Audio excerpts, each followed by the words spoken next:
Gandang hapon, kabayan. Yung nukus o kabayan hindi agupaw, kabayan. Inipon ko sana ito, kabayan, para mag-uwi ko. Para pag-uwi ko madala ito, kabayan. Pero kaso lang, kabayan, matagal pa yun. Disyembre pa yun, 2007, kabayan. Bago ko makauwi sa Philippines, kabayan. Sabay kami sa aming Arise, kabayan. Ito na sana, ipon-ipon ko na talaga ito. Yung sutong nukos, kabayan. Sa malayo, sutong, kabayan. Hindi agupaw, kabayan. Doon pa sa lansa ang iba ito, kabayan. Inipon-ipon ko sana, dalhin ko sana ito sa Cebu pag uwi ko. Kaso lang, matagal pa yun, makaipon pa ako ito, kabayan. Kasi matagal pa naman, sa Desembre pa naman kami sa 2027, kabayan. Ito na nangyari yung sa nukos ko, kabayan.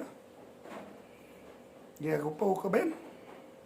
Kaya, ibinta ko na lang muna ito. Ipabinta ko na doon. Doon sa pasar, kabayan.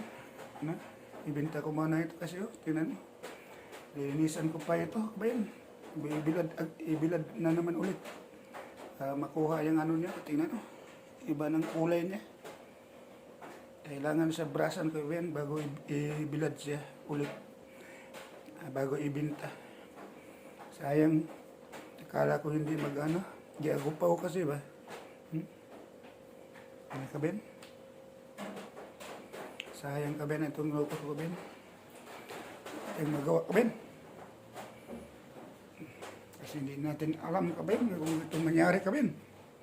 Sayang talaga yung lukos ko, kabayan. Ito lang. Yan. Linisan ko muna ito, kabayan. Para matanggal yung tinatawag na agupaw, kabayan. Natin naman, kabayan.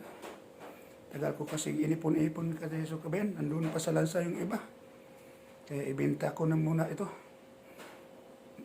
Makahuli pa man ako, matagal pa man yung Disyembre, kabayan.